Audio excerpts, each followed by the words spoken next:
Keir Starmer, primer ministro del Reino Unido, anunció su renuncia el 22 de junio. The question my party is asking now is whether I am best placed to lead us into the next general election. I have heard the answer of my parliamentary party to that question, and I accept that answer with good grace. Every decision I've taken has been about putting the country I love first. That is why I will resign as leader of the Labour Party. Con Starmer ya van 6 primeros ministros en solo 10 años. Esta es una situación que ha hecho que muchos se vuelvan del país por asemejarse tanto a la situación peruana, que ya analizamos brevemente en el último video. Obviamente el caso peruano es peor, porque ha tenido más cambios de gobierno y porque al tener un sistema presidencialista se supone que debería ser más estable. Sin embargo, aún así, la situación británica no deja de ser lamentable. ¿Cómo se llegó a esta situación? Para entenderlo, tenemos que saber cómo funciona el sistema político y electoral del Reino Unido y hacer un breve repaso de historia. El Reino Unido posee un sistema parlamentario, es decir, es el poder legislativo, el parlamento, que ha sido elegido previamente por los ciudadanos, el que determina quién será el jefe de gobierno. Mientras en el sistema presidencialista los ciudadanos escogen directa o indirectamente a su presidente, que posee los cargos de jefe de Estado y jefe de gobierno al mismo tiempo, en el parlamentario los ciudadanos escogen al parlamento y luego el parlamento escoge al jefe de gobierno, al primer ministro. El cargo de jefe de Estado en los parlamentarios lo ostenta o el presidente o el monarca, dependiendo del caso, y por lo general es un cargo más que nada ceremonial. El Reino Unido posee un parlamento bicameral. La Cámara de los Lores es la Cámara Alta, cuyos miembros no son elegidos democráticamente y su función principal es revisar las leyes aprobadas por la Cámara de los Comunes. La Cámara Baja, que sí es elegida democráticamente, posee mucho más poder y es la que elige al primer ministro. En el Reino Unido, el jefe de Estado es el rey, actualmente Carlos III, pero el poder real lo tiene el primer ministro. Los miembros de la Cámara de los Comunes son escogidos mediante el sistema de escrutinio mayoritario uninominal, sistema de mayoría simple. El país se divide en 650 circunscripciones electorales y en cada circunscripción compiten entre sí una serie de candidatos. Los votantes emiten un único voto por un único candidato y el ganador es elegido representante de esa circunscripción ante la Cámara de los Comunes. Mientras en países como España los partidos reciben escaños en función al porcentaje de votos que recibieron, en el Reino Unido cada representante es elegido de forma individual y el ganador se lo lleva todo. Recuerden esto porque será importante. Por cierto, por si alguien lo necesita, aquí haré un breve repaso de geografía. Este es el archipiélago de las Islas Británicas. La isla principal es la isla de Gran Bretaña y la segunda isla más grande es la isla de Irlanda. La isla de Gran Bretaña posee 3 países: Escocia, Gales e Inglaterra. Y la isla de Irlanda posee 2: Irlanda del Norte e Irlanda. Este último es la República de Irlanda, con capital en Dublín. Los otros 4 países, Irlanda del Norte, Escocia, Gales e Inglaterra, forman el Reino Unido de Gran Bretaña e Irlanda del Norte. Y su bandera, la Unión Jack, la forman la unión de las banderas de Inglaterra, Escocia e Irlanda del Norte. Ahora vamos al inicio de la crisis política. Como no podía ser de otra manera, en el Reino Unido hay un bipartidismo desde hace décadas. Por un lado está el Partido Conservador, los Tories, y por el otro el Partido Laborista. Cabe señalar que ni los conservadores ni los laboristas le hacen honor a su nombre y las diferencias entre ambos se han estrechado. Desde 1997 hasta el 2010 gobernaba el Partido Laborista. El primer ministro fue Tony Blair hasta que lo reemplazó Gordon Brown en 2007, quien gobernó hasta el 2010, cuando perdió las elecciones contra el Partido Conservador de David Cameron. Así iniciaron 14 años de gobierno conservador, que si bien al inicio tuvieron buenos resultados, sobre todo en el ámbito económico, al final terminaron generando un desastre financiero. Cuando Cameron llegó al número 10 de Downing Street, encontró un país que, si bien no se caía a pedazos, sí tenía numerosos problemas económicos. Recordemos que 2 años antes había ocurrido la crisis financiera del 2008, por lo que Cameron tuvo que hacerle frente a sus secuelas. El déficit fiscal estaba cerca del 10% del PIB, la deuda pública había aumentado, el desempleo estaba relativamente alto y el crecimiento económico era muy débil. Cameron respondió con austeridad fiscal, recortes de gasto público, congelación o moderación de salarios de funcionarios, recortes en varias áreas de administración, etc. Al mismo tiempo, el Banco de Inglaterra, el Banco Central del país, aplicó una política monetaria expansiva. Gracias a esto, el déficit se redujo considerablemente, la confianza en el país aumentó, el desempleo bajó al 5% y la economía volvió a crecer de forma sostenida. Esto consolidó la idea de que los conservadores eran los que más sabían de economía. Sin embargo, Cameron también se enfrentó a un gran reto político: el independentismo escocés. Escocia siempre ha mantenido una identidad nacional propia, y desde que las coronas de Escocia e Inglaterra se unieron, ha habido un gran sentimiento independentista en el país. Para controlarlo, los anteriores gobiernos habían optado por darle más autonomía al país, permitiendo que el Parlamento escocés tenga poderes especiales y que tengan su propio primer ministro. Sin embargo, para algunos no fue suficiente, y todavía querían separarse de Londres de forma definitiva. Cameron decidió solucionarlo todo con un referéndum por la independencia de Escocia. Se celebró en el 2014, y aunque algunos sondeos ya indicaban un empate técnico y muchos ya pensaban que el Reino Unido podría dividirse, al final ganó el no. Un duro golpe al independentismo escocés y una gran victoria para Cameron. Sin embargo, una de las razones por las que muchos escoceses aceptaron permanecer en el Reino Unido fue la permanencia en la Unión Europea, y aquí encontramos otro factor determinante durante su gobierno. Resulta que desde los inicios de la Comunidad Económica Europea, el germen de la futura Unión Europea, muchos ciudadanos británicos ya se mostraban muy alérgicos a la idea de cederle soberanía a una entidad supranacional como lo sería la Unión Europea. Así que, cuando la Unión Europea nació formalmente, se permitió que el país no se sometiera a todas las normativas del Tratado de Maastricht. El Reino Unido no se sometería por completo a Bruselas.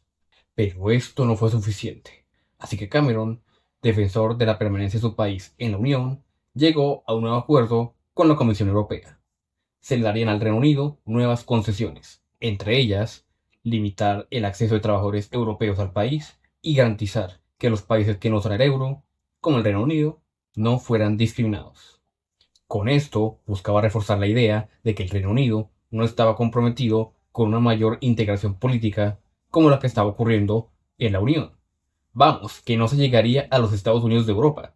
El Reino Unido obtendría todos los beneficios de la Unión Europea, entre ellos mayor inversión y libre comercio con el resto del continente, mientras al mismo tiempo mantendría la autonomía en todos los temas sensibles para los británicos, entre ellos la migración. Pero como el sentimiento euroescéptico seguía muy fuerte, Cameron decidió nuevamente terminar todo con un referéndum. Y ya sabemos lo que pasó. El Reino Unido ha votado a favor del Brexit y rompe con Europa. Ganó la opción del Brexit. Una gran victoria para Nigel Farage, uno de los líderes del movimiento, y una dura derrota para Cameron, que renunció ese mismo año. Fue reemplazado por Theresa May, la cual, aunque en un inicio apoyó la permanencia en la Unión, aceptó los resultados y se comprometió con cumplir el Brexit. Todo el gobierno de Theresa May se enfocó en hacerlo realidad. Se activó el artículo 50 del Tratado de la Unión y se negoció durante unos 2 años cómo sería el Brexit. La idea del Brexit era tener mayor autonomía para controlar la inmigración, firmar tratados de libre comercio y bajar impuestos. Algunos hablaban incluso de crear la Singapur del río Támesis, en la City de Londres, el principal distrito financiero del país. El problema es que su gobierno se volvió un periodo de bloqueo político que afectó gravemente al Partido Conservador. Se adelantaron las elecciones, que debían tener lugar en 2020 al 2017, y los conservadores volvieron a ganar, pero perdieron la mayoría absoluta, lo contrario a lo que buscaba May. Se negoció un acuerdo con la Unión que buscaba evitar una salida caótica.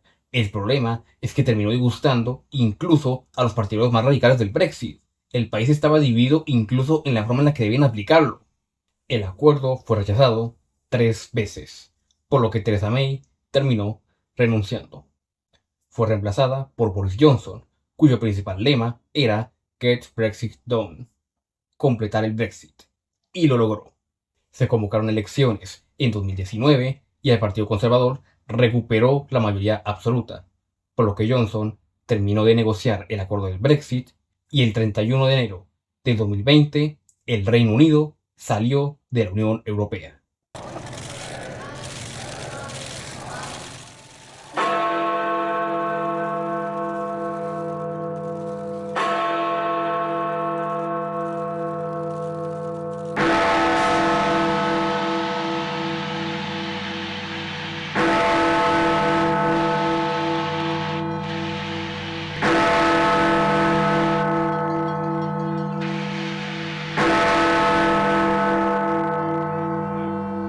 Boris Johnson cumplió su objetivo. Ahora ya no tendrían que someterse a ningún dictamen de Bruselas. Ahora podrían hacer lo que quisieran y firmar todos los acuerdos de libre comercio necesarios para convertir a Londres en la Singapur del río Támesis. Sin embargo, todos sabemos qué fue lo que pasó después. Coronavirus, coronavirus, lávense las manos, háganlo seguido. Tan solo unas semanas después de que se concretara el Brexit, la pandemia llegó a las Islas Británicas. Como Johnson no quería sacrificar la economía, se demoró bastante en imponer restricciones. Parece ser que su plan inicial, el cual nunca fue reconocido oficialmente, era dejar que la enfermedad se expandiera mientras se protegía a los más vulnerables para alcanzar lo antes posible la inmunidad de rebaño. El problema es que el temor al contagio hizo que muchos ciudadanos se confinaran voluntariamente. Resultado: contagios masivos, pero insuficientes para alcanzar la inmunidad de rebaño. El país registró un alto número de fallecidos en las primeras horas, por lo que muchos siguieron encerrados. Ni se salvó la economía, ni se salvó a nadie. Al final se impusieron restricciones como en cualquier otro país, pero ya era tarde. Eso sí, cuando llegó la vacuna, el país implementó una de las campañas de vacunación más rápidas de toda Europa. Sin embargo, la popularidad de Johnson terminó de hundirse con el Partygate. Resulta que mientras el gobierno imponía restricciones a sus ciudadanos, impidiéndoles reunirse con sus familias, se organizaron varias fiestas y reuniones entre funcionarios en el número 10 de Downing Street, la residencia del primer ministro. El propio Boris Johnson fue multado por la policía, pero como si eso no fuera suficiente, resulta que en el 2022 se descubrió que Johnson nombró a un diputado para un alto cargo pese a que conocía que tenía denuncias previas por conducta sexual inapropiada. Más de 50 ministros de altos cargos renunciaron, dejando a Johnson sin apoyo político, por lo que terminó dimitiendo. Fue reemplazado por Liz Truss, y como la pandemia ya había terminado, era hora de aprovechar el Brexit, crear la Singapur del río Támesis. Truss presentó un plan con una bajada masiva de impuestos, la mayor desde 1972, pero al mismo tiempo sin plantear reducciones significativas del gasto e incluso aumentando paquetes y ayudas sociales. Es un plan perfecto, sin fisuras. Evidentemente, era un disparate. Si quieres reducir tus ingresos, debes recortar tus gastos. Y si no estás dispuesto a recortar tus gastos, entonces no puedes reducir tus ingresos a no ser que esperes un boom económico que reemplace esa recaudación. El plan de Truss era financiarlo todo con deuda, al mismo tiempo que la inflación se había disparado y que el Banco de Inglaterra subía las tasas de interés, lo cual perjudicaba el crecimiento económico que podría haberle ayudado a financiar su plan. Y por eso los mercados la castigaron. La libra esterlina colapsó, los bonos del Estado colapsaron, aumentaron los costos de financiación del gobierno y el riesgo país se disparó. Tras esto, Liz Truss renunció tras solo 49 días en el cargo, la primera ministra con el mandato más corto en toda la historia del Reino Unido. Wow. Entonces, los conservadores eligieron como nuevo líder a Rishi Sunak. Cuando llegó al poder, la inflación superaba el 10%, lo cual obligó al Banco de Inglaterra a seguir subiendo las tasas de interés. El costo de vida había aumentado y los mercados todavía se recuperaban del susto que les dio Liz Truss. Sunak aplicó políticas de disciplina fiscal para controlar el gasto, lo cual incluyó mantener algunos impuestos relativamente altos, lo opuesto a lo que querían muchos partidarios del Brexit. Sin embargo, gracias a estas políticas, la confianza en la libra se recuperó, los mercados se estabilizaron y la inflación bajó hasta acercarse a la meta del 2%. Pero nada de esto fue suficiente para remontar en las encuestas tras 14 años de gobierno conservador. Los británicos estaban hartos. La austeridad de Cameron, la inestabilidad de May, los escándalos de Johnson y el desastre de Truss pesaban demasiado. Y si a esto le sumamos la sensación de que Sunak estaba completamente desconectado del día a día de los ciudadanos debido a su gran fortuna, y al ascenso de Nigel Farage, que volvió a la política y empezó a representar una derecha alternativa, pues el desplome de los conservadores era inevitable. Para completar, el Partido Laborista cambió de líder. Jeremy Corbyn, que pertenecía a la más izquierdista del partido, renunció tras perder las elecciones del 2019 y lo reemplazó Keir Starmer, un político más centrista y moderado. Entonces llegaron las elecciones generales del 2024 y pasó lo inevitable. Los laboristas ganaron la mayoría absoluta y los conservadores obtuvieron su mayor desplome en décadas. Ahora bien, fijémonos en los porcentajes de voto. En el año 2019, los conservadores obtuvieron el 43% de los votos y los laboristas el 32%. En el 24, los laboristas obtuvieron el 33% de los votos y los conservadores el 23%. Los laboristas apenas obtuvieron un punto porcentual más de votos en el 2024 que en el 19, y aún así ganaron 209 escaños más en la Cámara de los Comunes. Es más, si nos fijamos en el número de votos, los laboristas perdieron votos. Pasaron de 10.200.000 en el 2019 a 9.700.000 en el 2024. Los laboristas perdieron 500.000 de votos. ¿Cómo es posible que los laboristas hayan duplicado sus escaños con este escenario? Pues las razones son varias. Primero, la participación. En las elecciones del 2019 hubo una participación del 67%, mientras que en el 24 la participación cayó al 59%. En términos nominales, perdieron votos, pero en porcentuales sumaron. Segundo, el sistema electoral. Recordemos que en Reino Unido usan el sistema de mayoría simple. La suma total de los votos recibidos por cada partido no es más que la suma de los votos de muchas pequeñas elecciones a lo largo de todo el país, donde gana el que alcance la mayoría simple. Y recordemos el desplome tan brutal que sufrieron los conservadores. Pasaron del 43 al 23.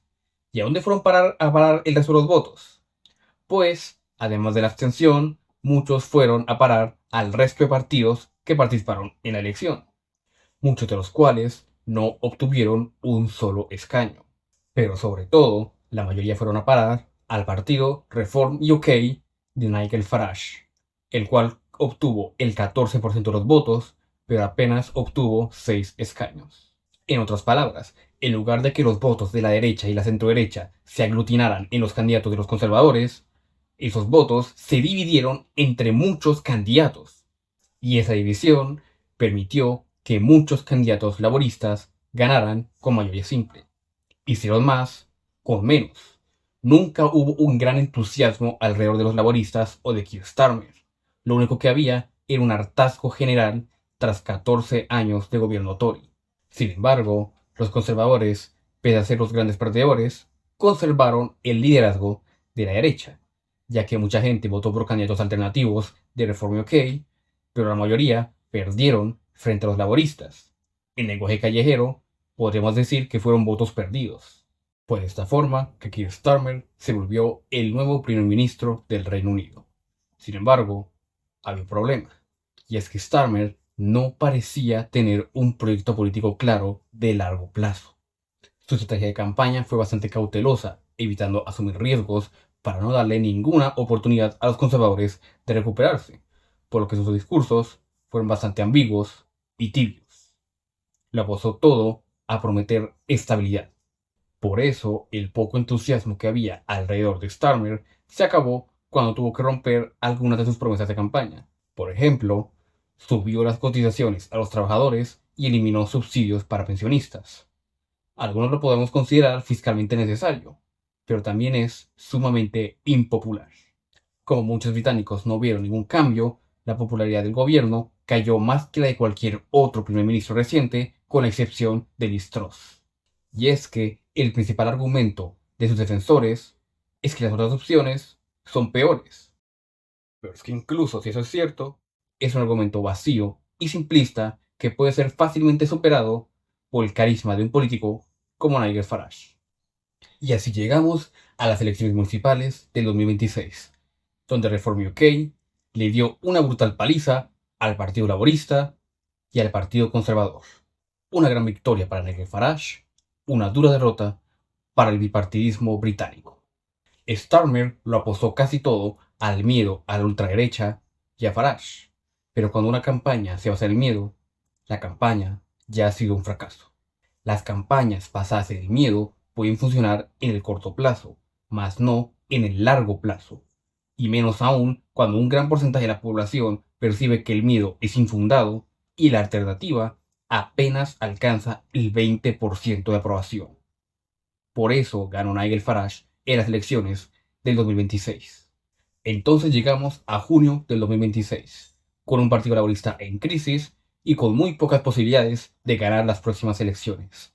Prácticamente el mismo escenario en el que estaba el Partido Conservador en el 2024 y en el que sigue estando. Por eso, los diputados laboristas decidieron que Starmer ya no podía ser su líder y lo presionaron hasta hacerle dimitir. Ahora tenemos que esperar a que los laboristas escojan un nuevo líder antes de septiembre. Y uno de los nombres que más suena es Andy Burnham, exalcalde del Gran Manchester, un político más de izquierda que Starmer.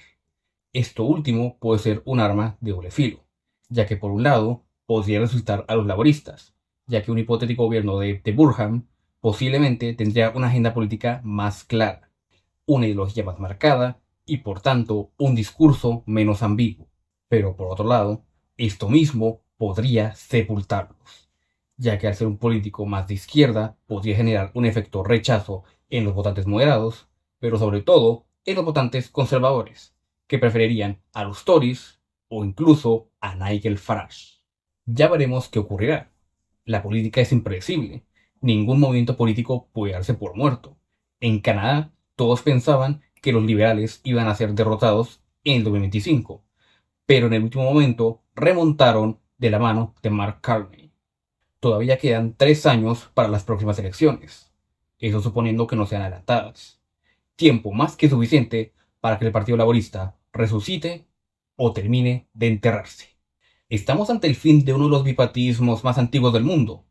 ¿Lograrán recuperarse los Tories y los laboristas? Lo único que podemos hacer es esperar para ver cuál es el futuro que le depara a este reino hundido.